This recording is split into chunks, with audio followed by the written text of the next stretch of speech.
Hello and welcome to Soberanía, the Mexican Politics Podcast. I'm your co-host, Jose Luis Granado Ceja. I'm a writer at Venezuela Analysis, as well as host of the podcast and editor at the Mexico Solidarity Media website.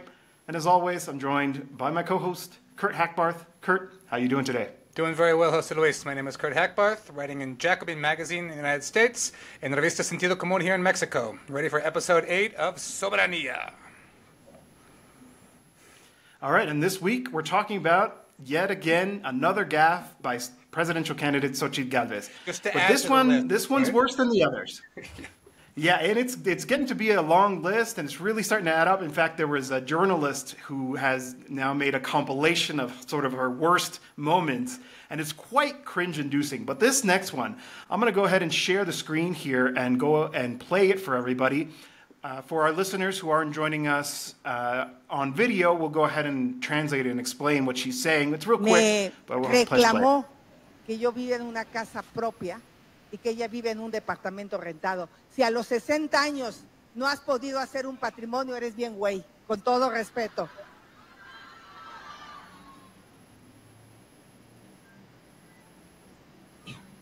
Tengo 32 años de ser empresaria. De manera honesta. So just to quickly translate, what she says is, so in the debate, she says, Claudia Sheinbaum complained that I lived in my own home and that she, at 60 years old, is still renting. And I think that if you, at the age of 60, haven't built up a personal patrimony, then you must be kind of clueless or dumb or an idiot, which is essentially how eres bien güey is translated in this context. Now, Kurt, I'd love to hear from you. Why is this gaffe particularly troublesome for her campaign? Why did it make so much noise on social media and on outlets, et cetera, et cetera? This was a big one. There are several reasons.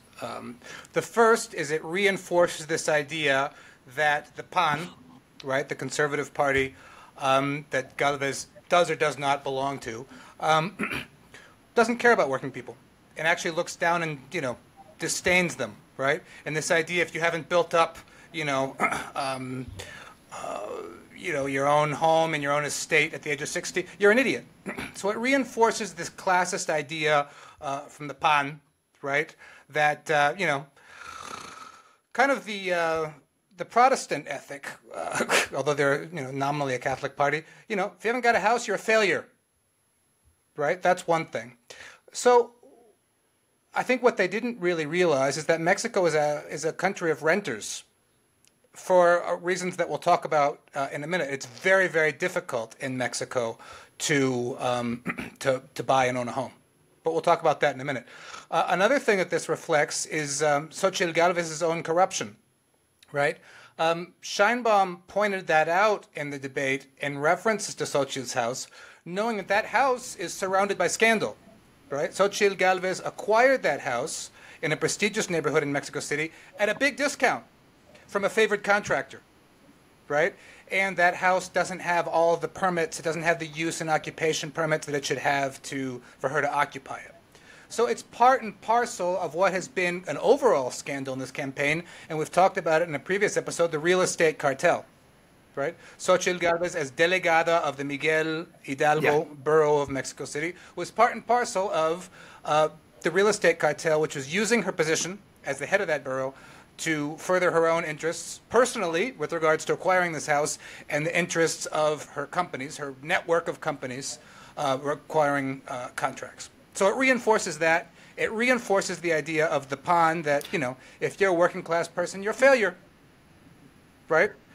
And if you're in public service, this is the idea of, the old Mexico. El que no tranza no avanza, right? If you're not corrupt, you don't advance. If you don't scheme, you don't advance. And that's really the idea of this elite class. Yeah, what's the other one? Un político pobre es un pobre político, right? That if you're not stealing while you're in power, then you're not a very good politician. And that's basically the attitude that López Obrador campaigned against. It's part of the reason he won a landslide election, to say that this is not a good way of operating the political structures of our country. But I think the thing that really jumped out at me too about that statement was the fact that she said it with such scorn. ease.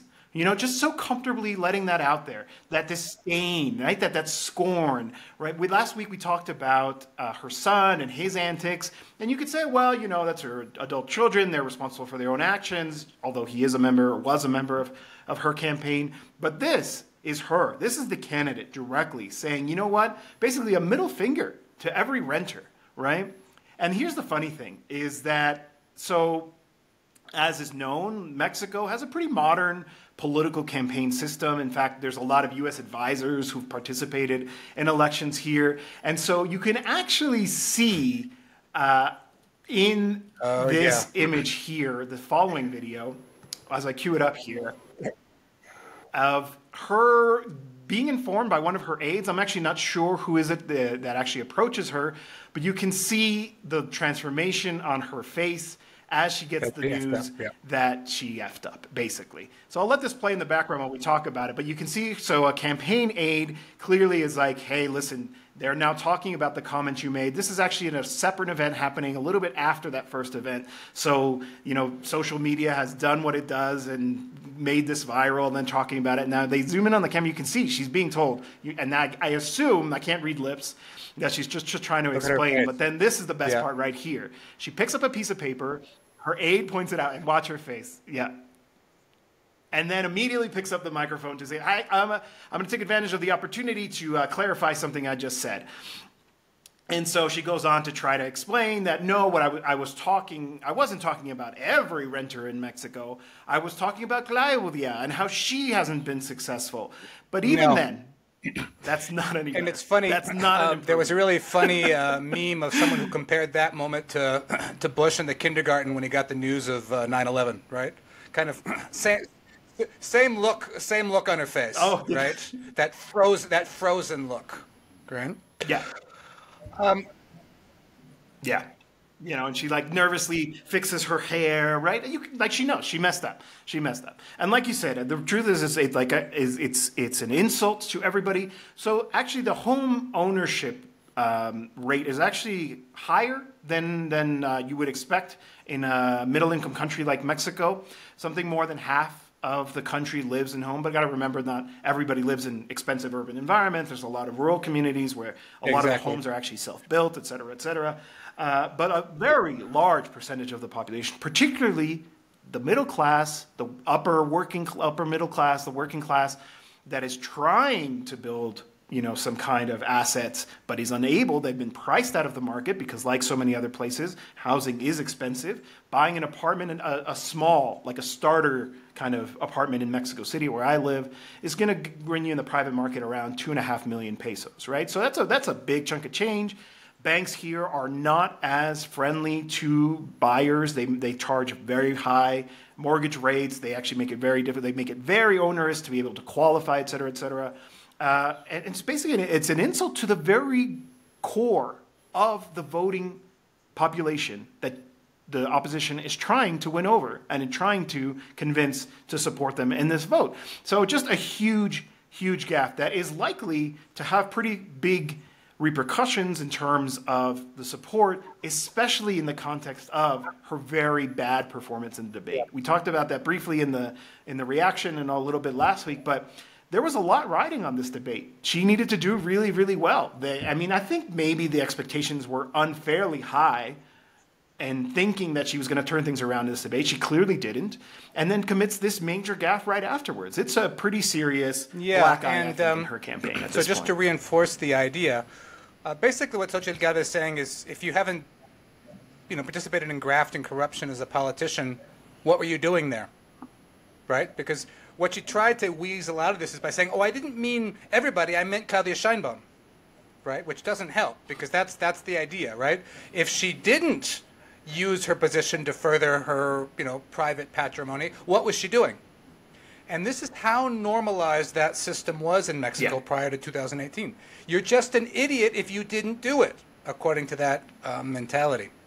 And just to add to what you just said, which is important, there is home ownership in Mexico, but a lot of times it's families living together or people who build their house one room at a time. You live in one room, you build the next room, you build one, you build as you go. Why is that? Well, as you said, banks often charge interest rates for mortgages that are 2 and 3 times what you'll see in the United States. There's a cartel of, yeah. Yeah, in fact, I got one of your tweets here where you talk about that. Oh, you know, right, Cobra right, hipotecas right. los tres más caras. It's true. Interest rates are extremely high. Banks in Mexico make their money off of fees, not from investments, not from mortgages, the way Right. that typically a portfolio in a regular kind of street level bank in the United States or Canada does. No, it's from fees. And so who is actually able to, very small group of people who earn, I think, basically they'll lend you 1,000,000 pesos for every 20,000 pesos that you earn, right? So to even just the minimum, you have to be earning month. 40,000 pesos. That's A an month. extraordinary Yeah. income here. A month, which is approximately 2,500, what? $2,500. That's a very high salary here. $2,500. Right? Well, Exactly. just that. What it All right, says in the keep tweet. going. Mexico has been a very difficult country to buy a house due to low salaries. Let's remember the deliberate policy of Xochitl Galvez and her ilk over the last 30 years to suppress salaries in order to supposedly give Mexico a competitive advantage in the world. This is their only way to attempt to give Mexico a competitive That's right. advantage was to suppress salaries. Right? So what are you going to buy a house with? Low salaries, high construction costs, and that has a lot to do with an oligarchy of construction companies led by Cemex, which is practically a monopoly in the market of cement, that charge very high prices for construction materials. It's very expensive, even if you're building a house on your own. I've been through this. I've seen some of these remodeling projects. It's very expensive. Just, getting the varilla, the iron bars, the cement. It's very expensive. There's a The virtual materials, monopoly yeah. here. Yeah. And this is, all these right-wingers who supposedly are in favor of free Yeah. competition, right? COFECE, the competition agency, have never said anything about the virtual monopoly that exists in the construction industry and that raises the prices of construction costs. Plus the cartel of private banks.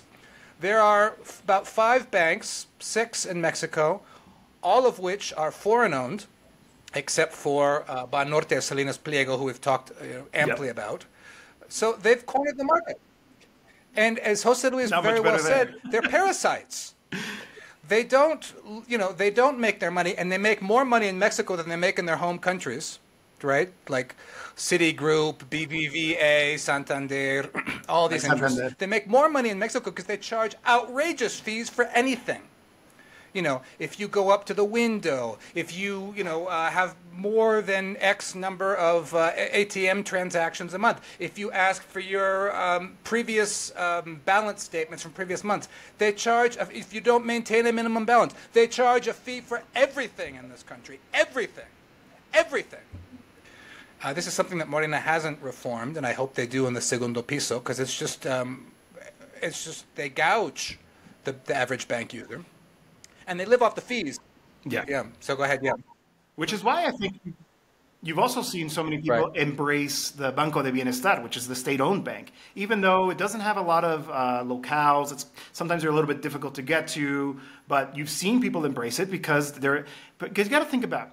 Myself, I grew up in the digital age. I know how to check my statements online. I can try to avoid the fees if I'm smart about it, right? But what about the senior who isn't used to checking online banking or doesn't know how to use the tokens that they force you to use, et cetera, et cetera? They're going to go to the till and they're going to ask for a statement. They're going to be charged for those services. And meanwhile, if they go to this alternative, the state-owned bank, that doesn't exist. It's actually a very different kind of conception about what an institution, a financial institution, should do, which is actually try to help you save, try to help you keep your own patrimony, et cetera, facilitate things for you.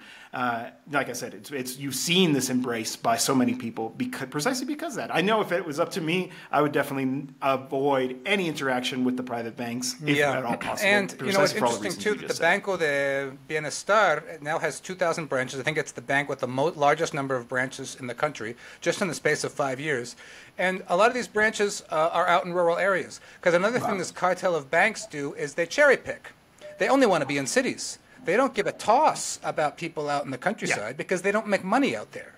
So, if you're out in a pueblo, you're nowhere near a bank. You're nowhere near a bank at all because they absolutely cherry pick and they're just in urban areas. One more point on this before we move on.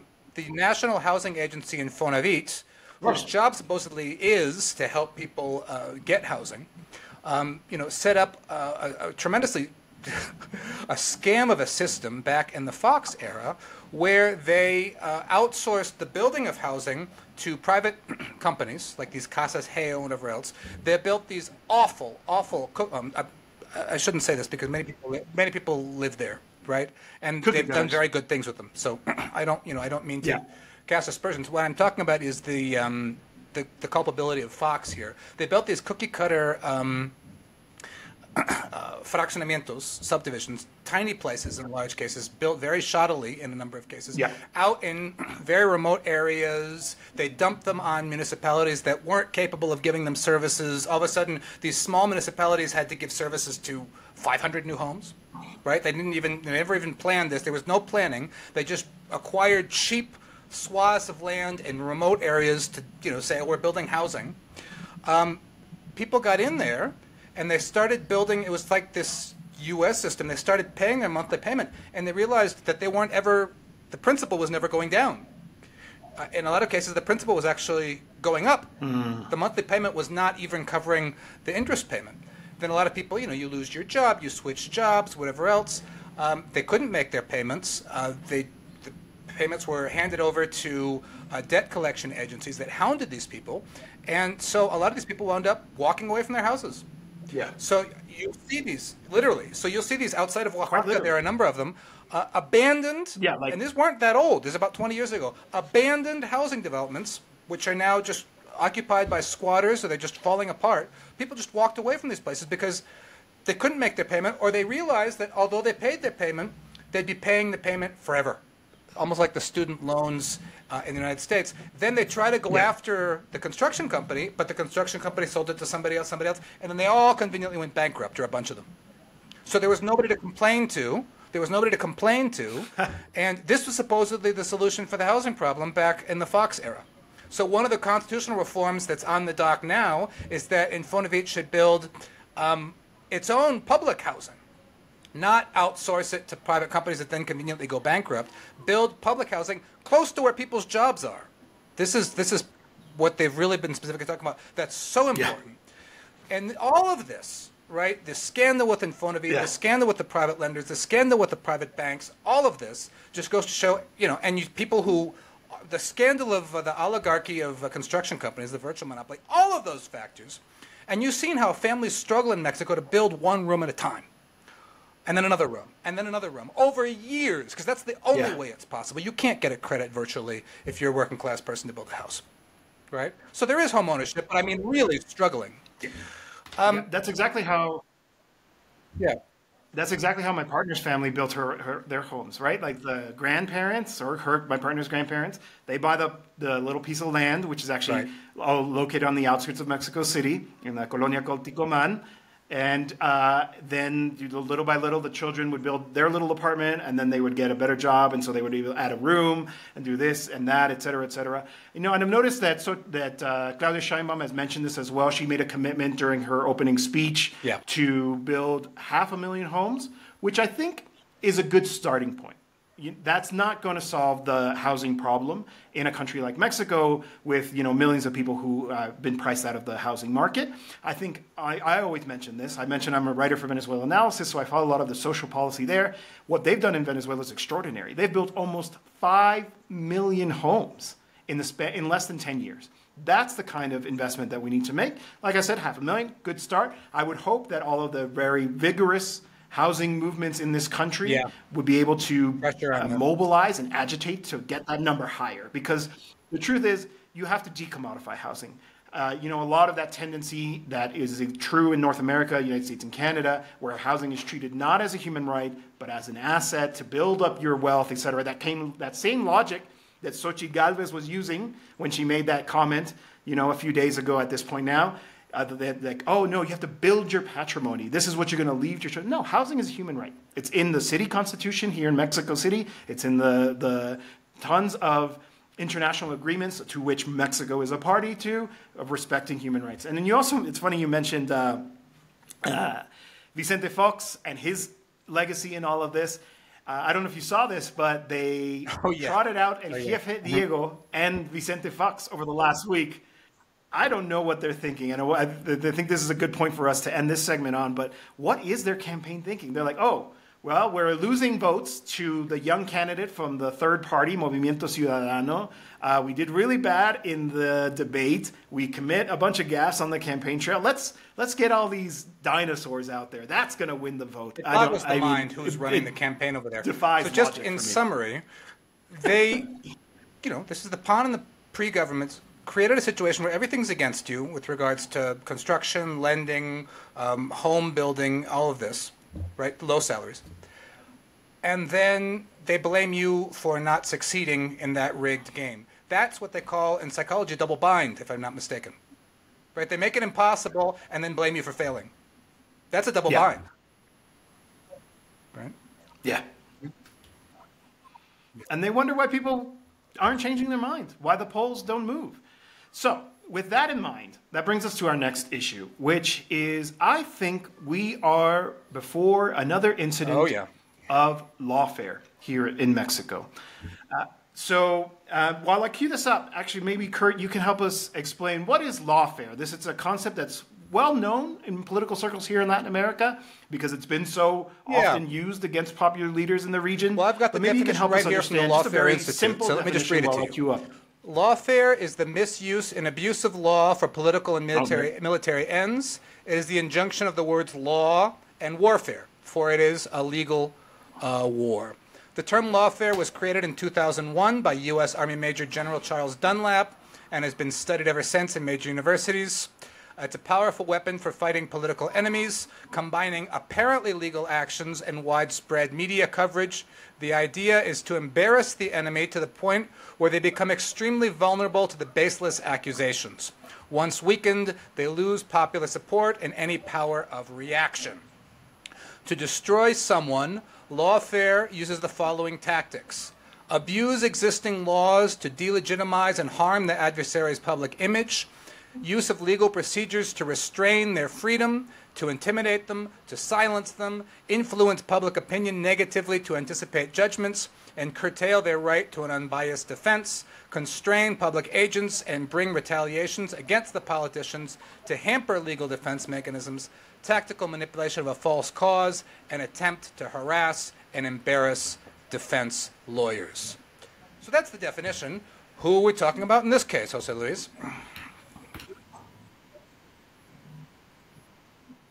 Well, so in Mexico, we know that one of the major topics on the campaign trail as part of this election has been precisely the rottenness of Mexico's judicial system. López Obrador has made a number of attempts to try to reform this or that aspect of it. Didn't really kind of take a deep dive into it, but it has been an issue on the campaign trail. There's something that we talked about here in Mexico called the Plan C, or the Plan C. So when López Obrador was trying to reform the country's electoral authority, that was Plan A. So the idea was to submit through the normal process a constitutional reform, and that was resisted by the opposition parties because in order to get constitutional reforms, you need a supermajority. Morena only has a simple majority, and they weren't able to convince the opposition to play their game. As we talked about previously, it worked really well for them strategically. They sought some political advantage from it. So then Plan B was to implement a simple reform, which actually is important to mention at this conjuncture because that simple reform, one of the things I wanted to do was facilitate voting abroad. And in fact, there's been a lot of issues about that here in Mexico, precisely because the courts did not allow that reform, which only required a simple majority, to actually go through and be able to be implemented in time ahead of the election. So we got stuck with the old system that was in place in 2021.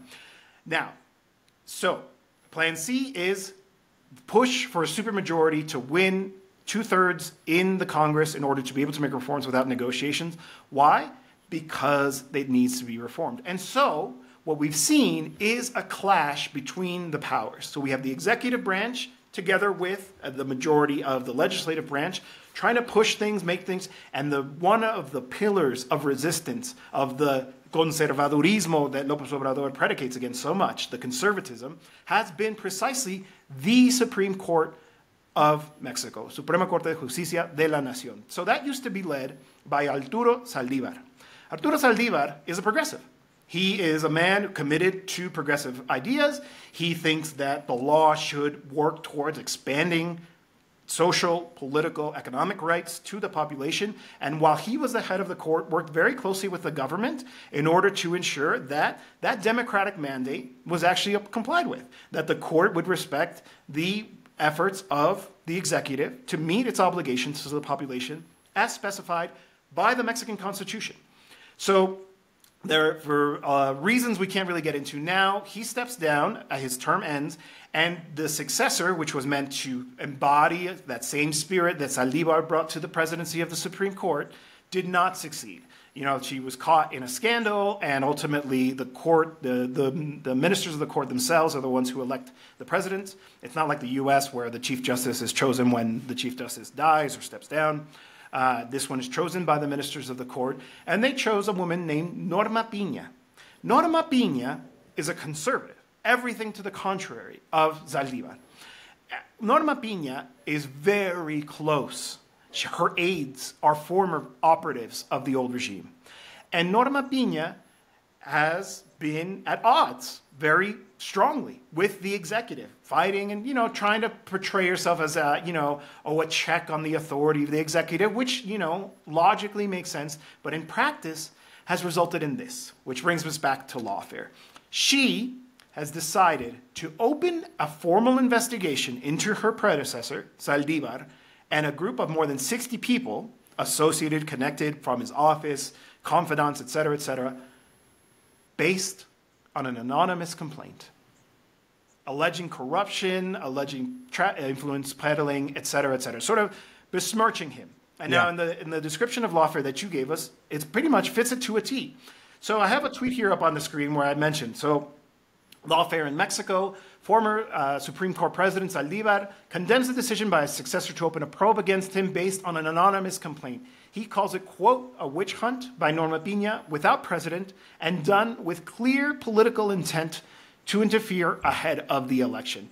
Now, he calls it, so to give a little bit more of the story here, there were rumors about this all last week because that anonymous complaint was actually leaked to the press. And so it started circulating in the WhatsApp groups and all this kind of stuff. And in fact, Saldívar says that based on what he saw from that leak came from the office of the presidency of the Supreme Court, which is to say Norma Piña herself. It was scrubbed of metadata to make sure that nobody could tell where it actually came from, but all of it points to that. It's unheard of that an investigation would be commenced based on an anonymous complaint without proof. It's just a narrative. It's just a story. You can read it for yourself. It's available. You can find it. All it does is allege a whole lot of things, but it doesn't actually provide any proof that these things actually happened. So which is why I am willing to go on a limb and say, this is lawfare. Saldívar has said it himself. The point is to besmirch me, to besmirch Claudia Sheinbaum. I should mention that Saldívar actually, which I think is the responsible thing to do because it was criticized at the time, he says, I'm going to jump into politics. I believe in this cause. I believe that this is what the country needs. So I'm going to step down as a Supreme Court as a Supreme Court minister. He finished his term as president, but still had some years left as a minister.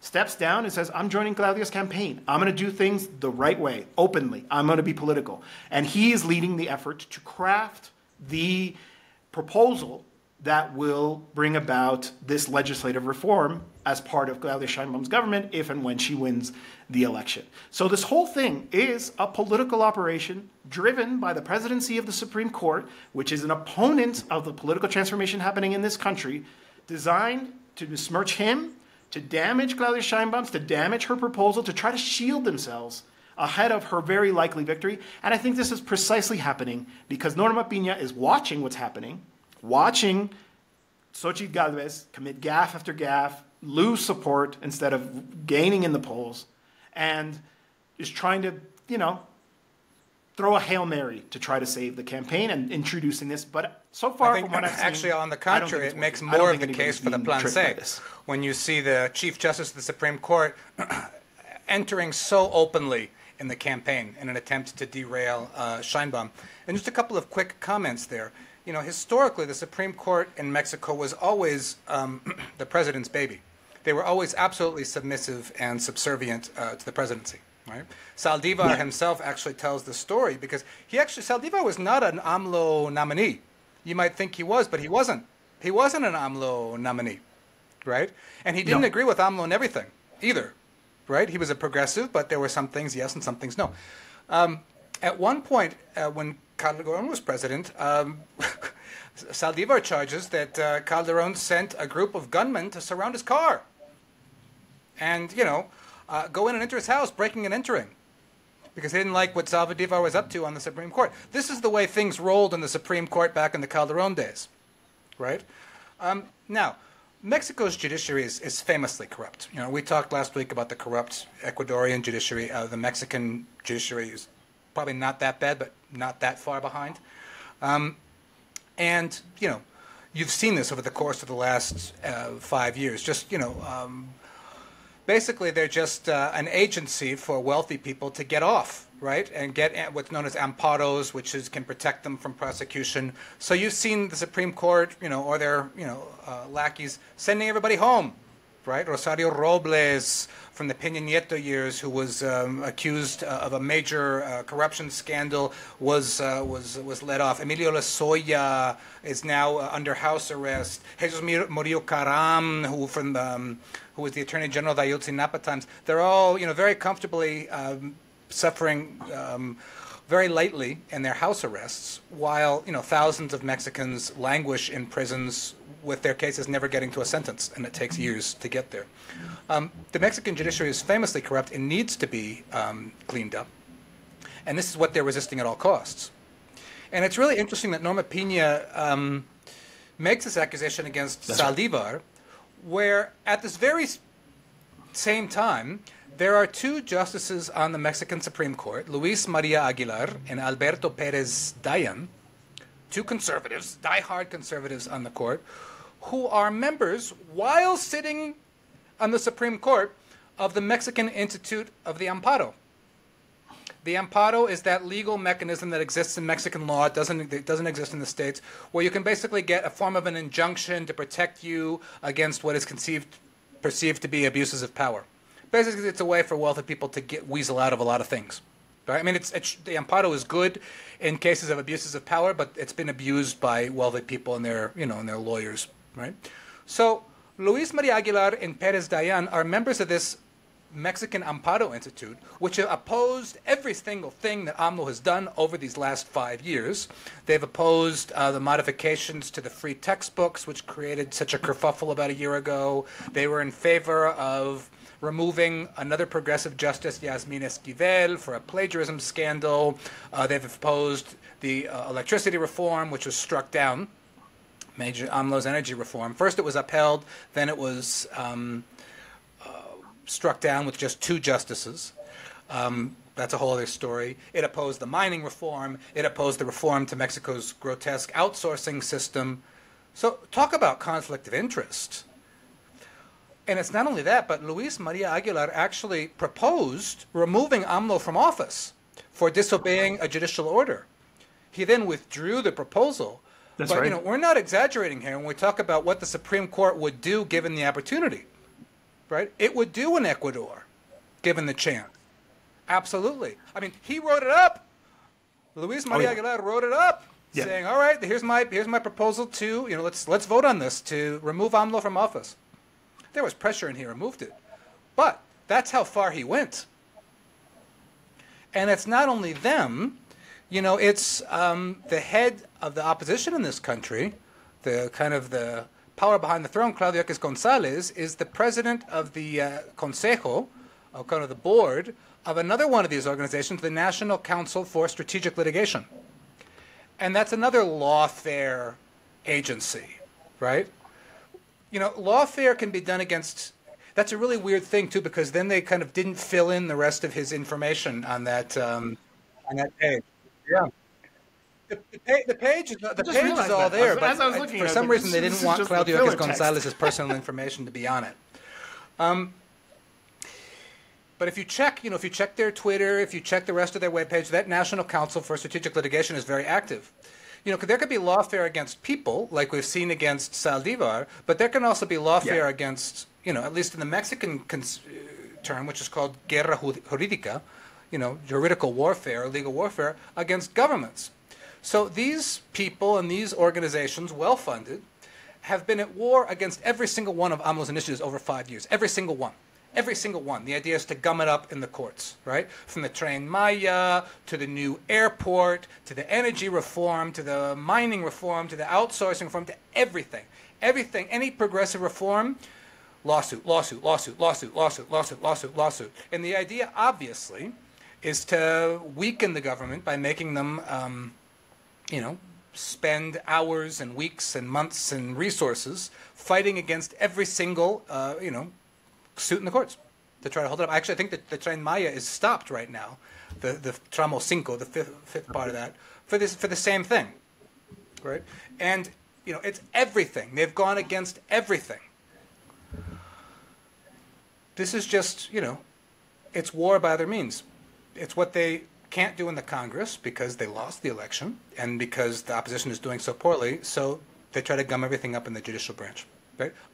Fortunately, they haven't managed to stop everything, but they have managed to overturn, for example, the electoral reform. They have managed to overturn the energy reform, which means the multinationals like Iberdrola and Enel have won for now because of this lawfare, right?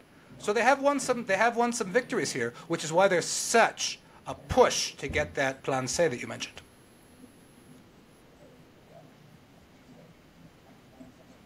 Yeah, exactly. And it's interesting because one of the criticisms that's often leveled, especially amongst that sort of soft, liberal, think tank kind of ecosystem, is that López Obrador and his whole political project is authoritarian. That he's not respecting the division of powers, that he's trying to become a dictator, even though he's going to step down in a number of months. And it's interesting that the same people who make that criticism of López Obrador, saying, oh, he's exceeding his duties by trying to influence the court, is actually, one, not true, right? You gave the example that Aguilar cited of Felipe Calderón calling him and pressuring him directly, and he said that never happened with López Obrador. Obviously, there is cooperation between the different branches of government, but not to the degree of sending goons to people's houses to intimidate them. But that same criticism is not made here. Where are those voices that call López Obrador authoritarian for overstepping the bounds of the branch of government that he represents, when Loren Pina is doing exactly the same? When the bourgeoisie of this country, when the oligarchs of this country, like they do in pretty much any country, are trying to use the courts to advance their class interests, right? I think we've talked about this previously on the program. We have to remember that the rich throughout the world, Mexico not being any exception, think of the legal system very differently from you and I, right? When I think about the legal system, it's about, the potential to be criminalized for this or that action, for participating in a protest, or, having to deal with corrupt police officers on the streets of the city, whatever it is. People the rich think about the courts as an extension of their power because they have all the money in the world to pay all the best lawyers in the world, right? And so that's what we're seeing here. And like you said, why there is this push. I think the polls, at least the ones I've seen recently, don't quite put them in that territory yet. But at this point, we could see a collapse of the opposition vote. I've been seeing increasing amount of support for Mañez, and he's not taking third-party candidate from Movimiento Ciudadano. He's taking him away from Xochitl Gálvez, right? Well, from Movimiento Ciudadano. So we could be seeing a case where it's actually a competition for second place between Movimiento Ciudadano. We're not quite there yet. They're still pretty low. I think it would have been more competitive with a different candidate. But still, if the opposition vote collapses, then the opportunity for Plan C definitely becomes able. But again, we've talked about this before. The risk there becomes that if it's a landslide victory, if it's a 65, 70% victory for Claudia Sheinbaum, if they're able to win the two-thirds majority, you better bet you're going to see efforts to delegitimize the election, to try to change the results afterwards in order to impede them from being able to do that. That's going to be the real risk. You're never out of the woods yet when it comes to Latin American politics, right? We mentioned lawfare in this segment a lot, but I think also it's worth remembering, right? Like lawfare has been very successful in other parts of the world. We saw the ouster of Dilma Rousseff in Brazil through a parliamentary coup. We saw Lugo in Paraguay ousted through a parliamentary coup. We saw Lula prevented from being able to run 2 cycles ago in Brazil because of lawfare. This is a real thing that is a real threat, and I think is very much driven by the class interests. They want to cast aside the expression of the vast majority of these countries that want more justice, that want more redistribution of wealth, that want to have a higher quality of life, all of this, which obviously is going to affect the interests of the powerful in this country as well. And so they're going to stop at nothing to try to prevent that from happening. So, moving on, we're going to go to our next segment here. And actually, this is a bit of a response to some of the comments that we've seen on our channel. And so we always encourage folks, leave comments, let us know what you're interested in talking about. One of the things we've heard about was precisely this. Where's Mexico at when it comes to the increasing tensions, the increasing risk of a widespread conflict in the Middle East?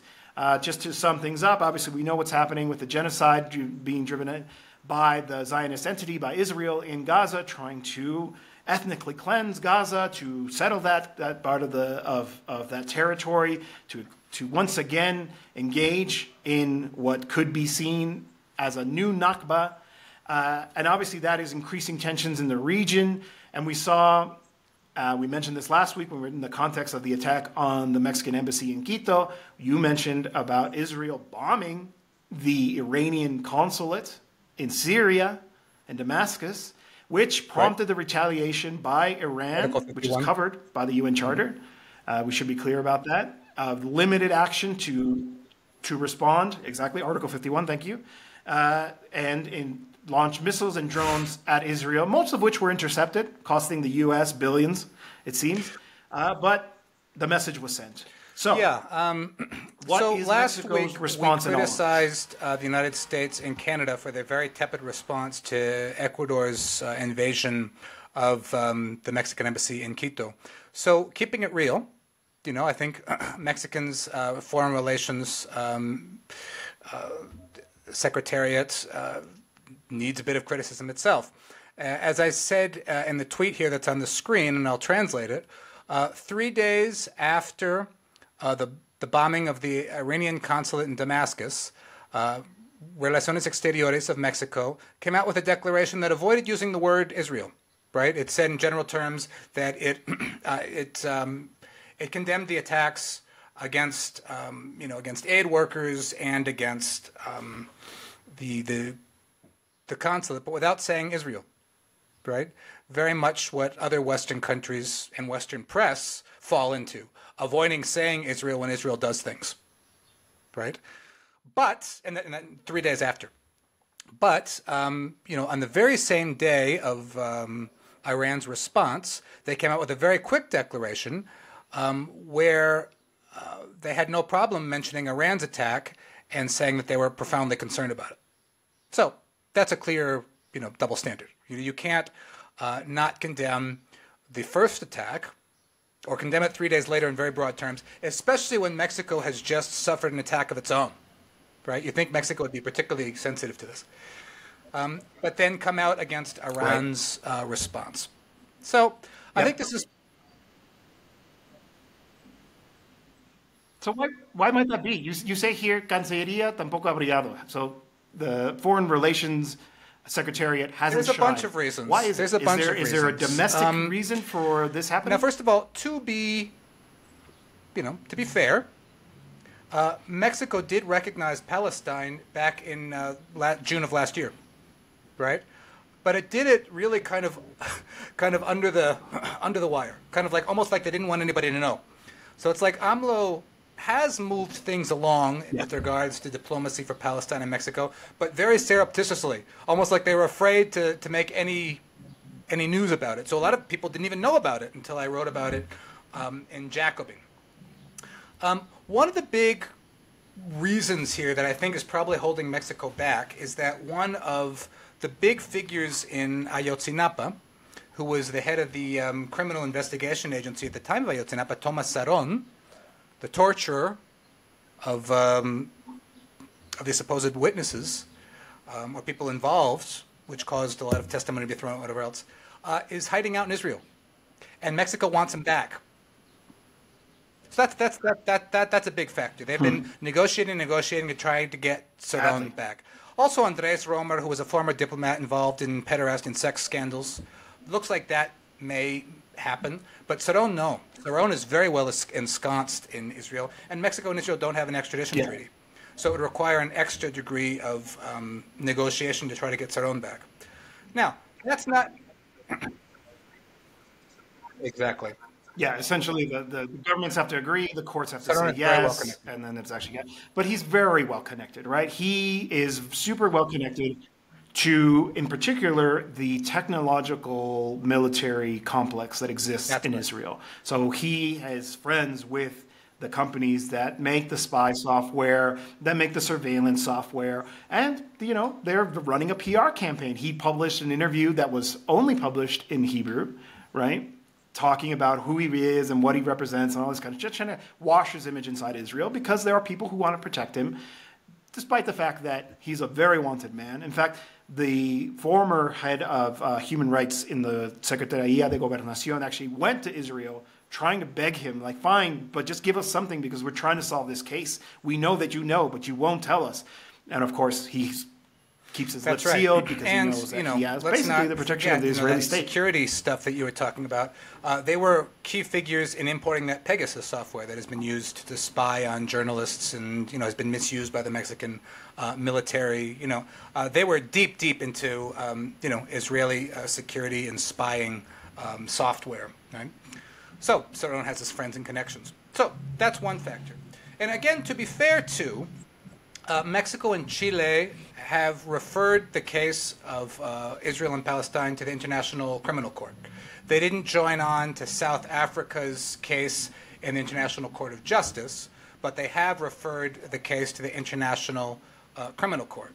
Some have said that that might even be a better strategy because the International Court of Justice judges states, so you have that high bar of proving genocidal intent, which is difficult, whereas the International Criminal Court judges individuals, so it would be a way to go after Netanyahu and his cabinet and other key figures who have been, you know, have blood on their hands there. So that to be fair too, although they also included Hamas in that referral.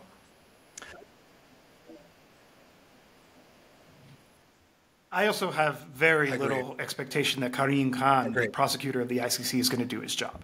This guy is clearly, he's a British prosecutor, and all signs point to him being very cozy with Western imperialism and unwilling to actually do the work of protecting human rights via judicial institutions of international making, like he's supposed to. What has he been doing? He's been going after Venezuela, Nicolás Maduro, for daring to try to stop an insurrection in this country and accusing them of widespread human rights abuses or, you know, driven by the presidency, which I think is absolutely kind of absurd, right? I think, not to go too much of a tangent, but I think kind of speaks to the bias that exists there, right? If there's an insurrection happening in your country, according to Karim Khan, if you try to stop it, you're committing human rights abuses. And I think it's an absurd notion. I think it's one driven by political interest. We have to remember that it was the so-called Lima group that actually pushed for this to be done there. So that's what that ICC is wasting its time on. In fact, many voices in the human rights community have been calling on Karim Khan before all of this happened in Gaza to do more, to actually investigate Israeli human rights abuses committed by individuals associated with the state there, and he hasn't done enough. He's basically dragging his feet on purpose. So anyway, the point is we should use these institutions, right? Like, again, López Obrador is often accused of being an authoritarian, and what is he doing? He turns to the ICC. He turns to the ICJ. He says, like, you built these institutions. These are your liberal institutions built in the post-war World War II era. Make them work. And it's actually one of the most famous critiques of the UN is that it's a florero. Right, it's a flower pot. Which it is. Right, so it's like daring them to make it work. Yeah. Mm-hmm. I mean, we had a ceasefire resolution passed by the Security Council, and then they pretended that it was non-binding. That doesn't exist. That is not a thing. Every single resolution is binding.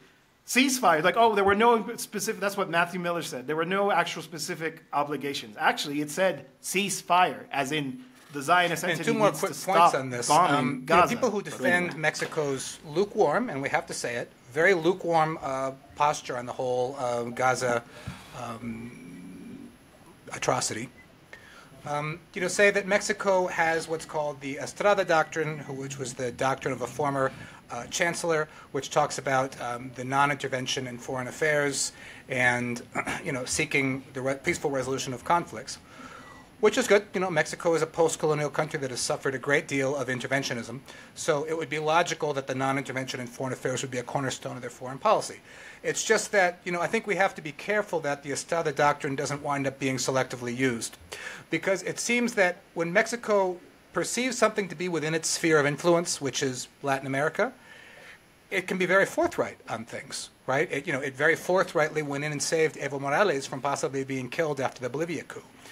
It called out the Peru coup for what it was, a coup, right? And got their ambassador ejected as a result, right? He's been very forthright on what's going on in Ecuador, the Juan Guaido ridiculousness in Venezuela. So you see AMLO being, kind of like Mexico's historical role of big brother of Latin America in issues that they perceive to be within their sphere of influence. But other issues, like Gaza,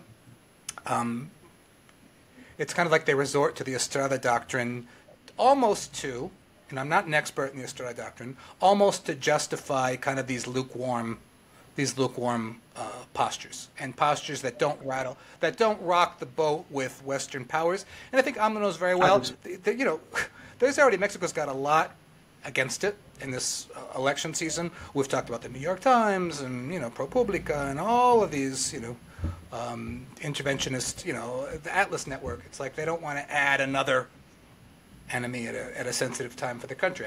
This isn't an excuse, it's just kind of more of an explanation, right? And I think one more thing, just to kind of end this segment,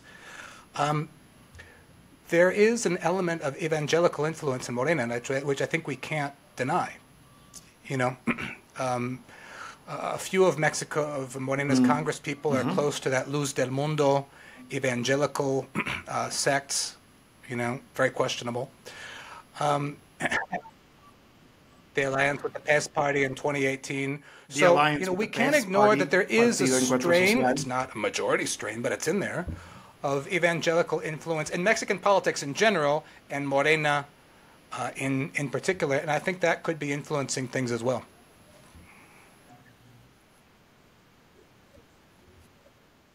I think that's a good point. And one last thing I would add to that is also, it's only been 5.5 years, almost 6 at this point. There's only so much turnover that happens inside the institutions, right? It's particularly the Foreign Affairs Secretariat is one that's very professionalized, and so there's career diplomats there. Some good, like Canseco, right? But some bad, some that are very much priistas, panistas, who are there for political reasons, right? And they still continue to have a lot of influence inside sort of the mechanisms inside the actual office buildings of the Foreign Affairs. There's only so much that the Secretariat can do. And also Alicia Bárcena, I think she's done a fine job, but she's very wedded to the UN and all of its lofty goals and continues to place a lot of faith, but I think maybe is somewhat misplaced. So we have only 5 minutes left. I just wanted to quickly talk about our bad coverage of the week. And I'm only going to mention it here. It's a bit of a long piece. It's behind a paywall, so even if you wanted to read it, you have to go through some loops. But it's called What's Next, Where Next for Mexico by Nicolás Medina Mora, and more on who he is. And the piece is basically, it spends a lot of time kind of explaining Mexican history, Mexican politics, and kind of like in the way that you would expect somebody who's very middle of the road to explain it. In some ways does highlight, for example, talks about the gravest error by Fox's successor was deploying the army against the cartels, et cetera, et cetera. But it's very kind of middle of the road. But what I would say, my criticism of this is that I think, first of all, I think the bar should be higher for something like the New York Review of Books. I think it's very superficial, the analysis. I think it very much it cherry picks information and ideas, and I think very much falls into the trap of so many of the other pieces that we've seen that kind of posit themselves as center-left or progressive, of trying to convince you that, no, López Obrador and Moreno aren't actually progressives. In fact, they're right-wing in some places. He actually goes out and names a bunch of things about why, López Obrador's administration is actually, right-wing. He says, oh, they're too numerous to detail here, et cetera, et cetera. You know, and then kind of explains where did López Obrador come from, and who is Sheinbaum exactly, you know, making things like this. For example, many in Morena believe that the internal selection process that led to her nomination was rigged and resent her status as Delfin. Some factions led by Clara Brugada now... Yeah, exactly. Right? So, I mean, I think there's a very clear intent here. And I think the reason for that, and I know that we received some criticism for this, but there was a very good string done by our colleagues over at the Mexico Solidarity Media Twitter account, where he talks about, you know, he mentions the same thing as me, cherry picks information, omissions, innuendo, discredit, basically. But this is the big thing. Who is Nicolás Medina Mora? He is a scion of the neoliberal kleptocratic regime ousted in 2018, right? He lost a lot of his privilege as a result of López Obrador winning and the focus going on his father. His father is Eduardo Medina Mora, who served under many of the old neoliberal regimes, governments. He was head of the intelligence agency. He served as attorney general, U.S. ambassador, was a Supreme Court justice, and was forced to resign in 2019 due to the corruption investigation. Now, are the sons guilty of the sins of their father? No. But I do think that if the New York Review of Books is going to put an article out there and talking about this as if he's some kind of neutral observer, as if he isn't personally, deeply invested in the continuation of the old regime, they're doing a disservice to their readers. And, you know, they present this kind of long-winded piece that explains everything about Mexico, but does it from a biased point of view. Now, to close on this, I did want to do a quick pitch, which is I invite people, if you want to know what is the political context here, I wrote this for Al Jazeera. Mexico debates a rising political party's New Deal for the poor, which similarly tries to explain what is the moment we're living here in Mexico. But it does it in a way, and this is explicitly, in a way that is close to the people. I'm not speaking on behalf of the old regime. I'm not interested in defending their privilege. I'm interested in hearing what are the voices of ordinary working-class Mexicans, right? And there's a lot of interviews with people we met during the kickoff rally with Claudia Sheinbaum, et cetera, et cetera. So I invite people to read that. It's published by myself at the end of last month, Al Jazeera, like I said, Mexico Debates, a rising political party, New Deal. Very, very quickly, so, on the Medina Mora point, anyone in Mexico who saw that, most people who saw that last name would kind of be able to take that into account in reading the piece. But American English language readers don't have that information. So it's kind of like, as I was talking to you about yesterday, as if you know a foreign publication got Huma Abedin to write a non-biased, objective article about Hillary Clinton, right? You know, and this is relevant when he writes an article that basically supports the point of view of his family and his, you know, and his class. That's right. All right. Well, thanks so much, everybody, for joining us for yet another episode of Soberanía, the Mexican Politics Podcast. As always, I've been your co-host, Jose Luis Granado Ceja, and I was joined by Kurt Hackbarth. Thanks again. We'll see you next time.